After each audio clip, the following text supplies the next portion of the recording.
Hey y'all, it is Sunshine. I don't know why my face decides to itch when I hit the record button. I don't understand that. So, I have a lot I want to talk about. So, if you don't have time right now to watch a long video, I understand. That's why I'm putting the warning in the title. Grab a snack and your jams and let's do this. And it may not be so long. I don't know. Because y'all know how I'll be telling y'all something, squirrel. That's how I roll. So, okay, first I want to show you the squares. They're getting made. Now, the back panel to my Codigan is you need to be 25 squares. I still have to do a lot more to get to 25. I do assembly line.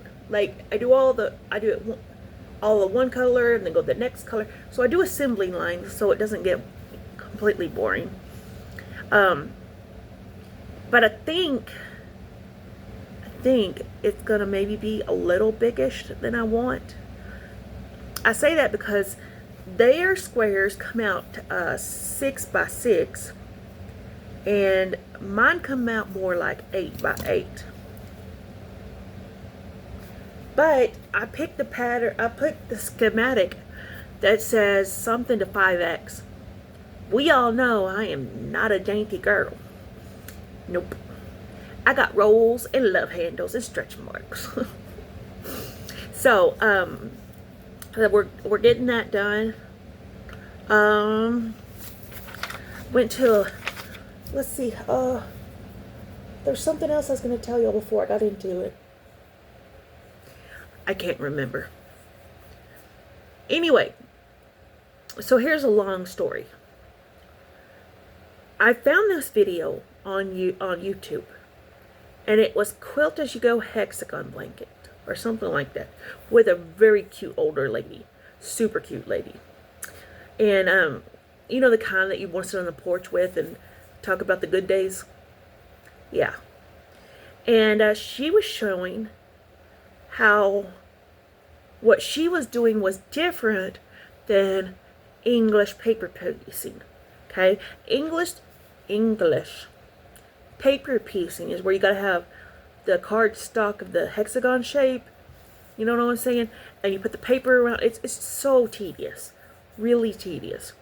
But she was showing how you have a bigger hexagon on the bottom and a piece of, she called it wadding. I didn't understand we call it here in Texas, we call it batting. But she calls it wadding. It's the same thing, I would assume. Anyway, and so and then the next piece is a smaller hexie. So, I was like, okay, I want to try this. But my budget is slim pickings. Money is tight right now. I don't know how everybody's getting by. I don't.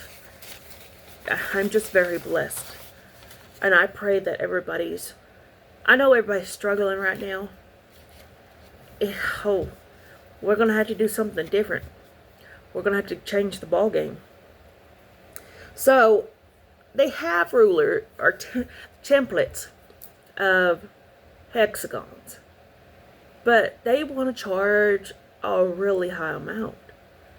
And I'm like, there's got to be a way I can do this without ever spending. I spent 50 cents prep time for this. I'll say it by that. There's got to be a way to do this different. So I went on the internet and I Googled the Googles. And I found hexagon templates. Or not templates, but printables. Is that what I'm trying to say? I don't know. So I printed out the paper. And then I printed out, these are 5s. And I knew 5, when I printed it out, 5 was too big. These are 4. So I was like, well, 4 was a little smallish for me. So what I did, I went ahead and, let me just show you because it's hard to explain. The point I'm trying to make is you don't need overpriced templates to do quilting. You just don't. So the 4-inch, I didn't care for it. It was a little small. So I put a ruler, on it. Not this one, but I do have a generic quilting ruler. And I measured 1/2 inch out of the 4. So I did 4.5. Then I took, did I trace it on this? I traced the 4.5 onto cardboard. Now this is how I make my templates. It's the cheapest way to do it, I know of. So I got my 4 and then put it on a piece of cardboard and then measured out 1.5 inches, so I got 4.5 inch hexie. Now, you really want your board to be thick, because if you try to use cardstock, you're going to cut into it a lot. This way it gives it a lip to where you don't need to have to worry about that as much. Now you do need to worry and check your measurements about every so often, just to make sure that you aren't accidentally shredding off of just a smidge here and a smidge there that ends up going back down. You know what I'm saying? You want to stay on top of that. And the great thing about the paper templates is you can actually use freezer paper. No, is it called parchment paper or freezer paper? Yes, I know, I keep leaning over. That's where all my shit is. Okay.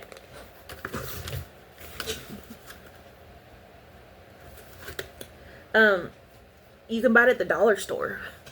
I happened to find a giant roll at Ollie's. We just got at Ollie's, and that was the coolest thing ever. So, basically, okay, here's what I'm trying to show you. And I didn't bring my sample with me. Anyway, so I took some random fabric. These were stuff that I didn't know what to do with. They were circles. And I kept them because I don't throw away something this pretty. Because it looks almost batik-ish on some of these. So all I did was grab a little stack. I know how many I can comfortably cut. Some people can cut a lot, and there's some that have to do it one by one. You do what works best for you. I'm not one of those that's going to be like, listen, you have to do it this way. No, you don't have to do it a certain way. I have learned that I am not a follow-the-rule quilter. I do it and get it done. And it doesn't matter how I get it done, as long as it gets done eventually. So I lay it down on the fabric, and I use a rotary cutter and just follow these lines. Now this is thick enough that my rotary cutter butts up against this. And there's a couple of times I've nicked it, but it's been fine. So you take, and then you have to do, well, you don't have to do crap, but I took because I already have 3-inch templates, because I was doing a hexie garden, and I found it to be tedious because of the sewing, hand sewing. So I'm not and again, I put it on cardboard. It's really easy peasy. And you're also going to need a piece of batting. So the way let me see if I can pull you down. You might want to get helmets. I hopefully we have some. Y'all been going through the helmets this week. So what you do is you put the pretty side down. These kind of fabrics, it doesn't matter. But you put the pretty side down. You take a okay, this is for my case, 4.5 inch back. You take a 3-inch top piece, mix it with a batting of 3 and a half inch piece. Now, the reason I knew I could do this is because this is the way I do my quilts. I don't bind. I just flip and then flip it over one more time and tack that puppy down. I don't have time or patience for binding. I don't. And I hate it. So why would I want to use that quilt method when I know this other method works and I like it and I enjoy it, right? Again, it's the same thing as getting it what works for you. So, okay, so you got this good side down. Okay? I'm sorry, we're going to have to use my chest here. You have this with a batting. You want this print up. Now, it's not going to be perfect because I don't see very well down here. But maybe we can get through this. And so what you do is at the top, you fold once, and fold again. Now, I use glue. And I'm not talking like, I'm just talking quilter's glue, Fons and Porter, Fons and Porter. Or you can use a glue stick from the kids' craft section. Either way it works. And then you do that all the way around, and you got a beautiful piece of hexagon. I wish I'd have brought my sample piece over here, but I didn't. Let me turn you back up before you fall. But it's so much simpler to do it than trying to do all that paper piecing. I don't have patience for it, and I really am not a big fan of sewing by hand.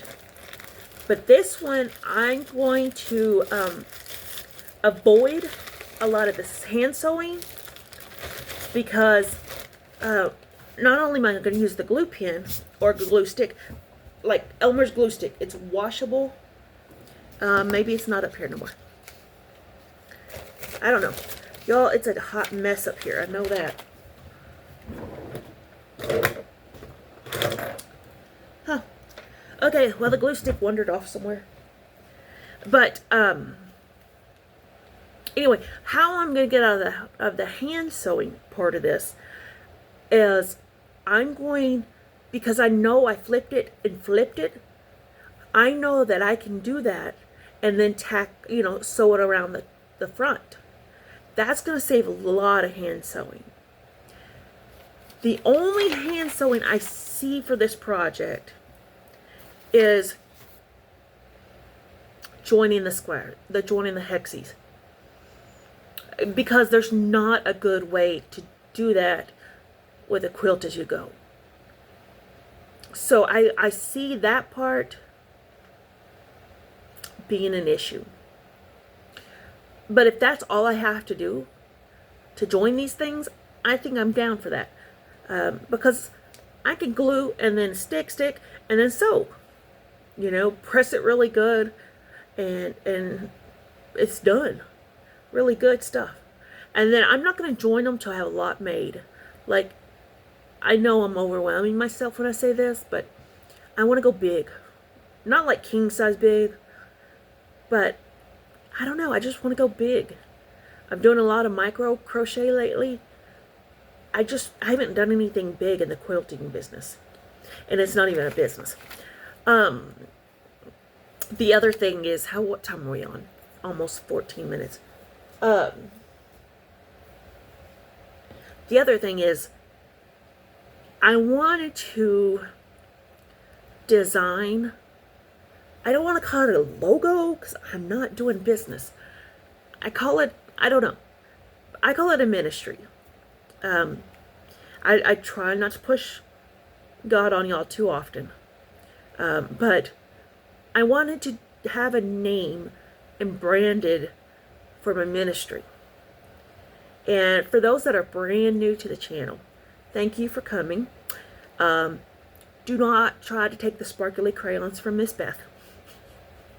She will bite you. But I love to help others. I love it. And I I was giving out a lot of crochet blankets. But then I was like, I want to do something different with this ministry. So I got back into quilting. And it took off. It started to take off. Because I've tried to sell crochet. I have tried and tried and tried to do crochet and make a profit out of it. And it never worked. Then God and I had a talk. Seriously, we had a talk. And he said, listen, if you'll just start making things for people to share your love for people, your story, and your love of God, he said, I'll make everything else happen for you. And I said, okay, let's do that. Let's make it happen. So with crochet, I reached a few people. It didn't hit off too good. But I had donors, and I had yarn donations, and money donations to get this program running. And I was like, I don't think blankets are gonna. I think I'm gonna take a nosedive off blankets. One, they take a lot of time and a lot of material.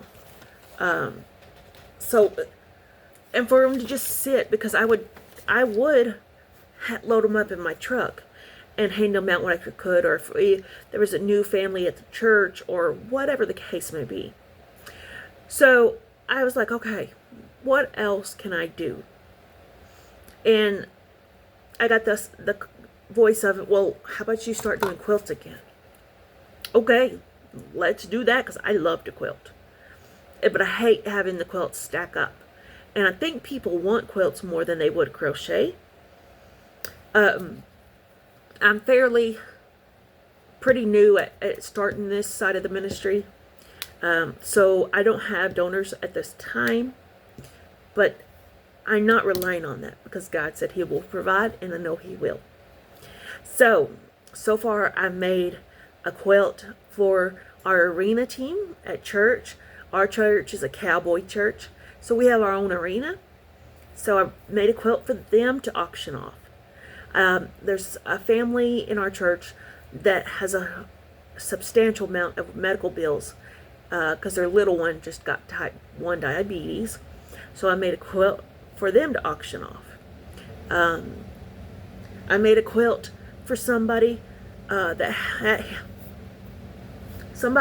does their own jam. They make their own jam fresh out of the jam trees. And I said, do you want to trade a quilt for jam? She goes, yeah. So I love that I can do that. I love that people are willing to trade for things. And if I can ever find the tamale lady, it's on. Mama worries because I get tamales out of the back of a trunk. But here in Texas, that's the best kind. That is the best kind. When a lady comes creeping through the neighborhood about 11 o'clock with tamales, oh, that is the best thing ever. Okay, so my logo, I do have, I did make contact cards a while back. And I like that idea. But I wanted something that I could do for quilting and crochet and everything like that kind of ties in with everything. So I made this little logo. Now this is Vistaprint. I did this on Vistaprint because they did my contact cards, and I have a really cool idea that I'm going to try as soon as I can make it and get it together going. Yeah, so I wanted something that I can use as a logo, and I'll tell you about that. I need to make it first and then show y'all what I'm talking about, because I think it's going to be really, really cool. So anyway, that is what I've got going on today. I hope y'all are having a wonderful day. My phone keeps going off for heat advisory. Excuse me. We know it's 113 in here. We know it's 110 to 113 outside. Hell, I bet Canada even knows that it's that hot up here. I don't know why my phone's doing that, but whatever. Let's tell me something that we don't know. So, anyway, I just hope I know this is a long video, but I just wanted to show those people that are trying to get into quilting, you don't have to have those bougie, overpriced rulers and templates. You don't need any of that. And a lot of things you could get on Temu. Before Temu was a thing, I would use AliExpress. AliExpress is a really nice site. It is out of China, but you get the stuff, and then once you get the stuff, you have to look all over, you have to look everything over, and then you go on the list on your orders with AliExpress, and you have to go in there and say, hey, I received item, I'm happy with it, and received item, and click that, and you went through every item that you ordered and said, hey, I got this in the mail, I approve it, this good quality, you know, whatever. So there was any dispute, you could do it right then and there. And they had a customer service if there was any issues. So for me, AliExpress was the option at that time, and I really enjoyed it. I haven't really ordered anything off of Temu quilting wise. I just feel like that's something I don't really need, because most things can be bought fairly cheap or made. Instead of cardboard, I have used the cutting boards they have at Dollar Tree. They're super thin plastic, or mendable. I don't know, it's kind of bendable. You can use placemats.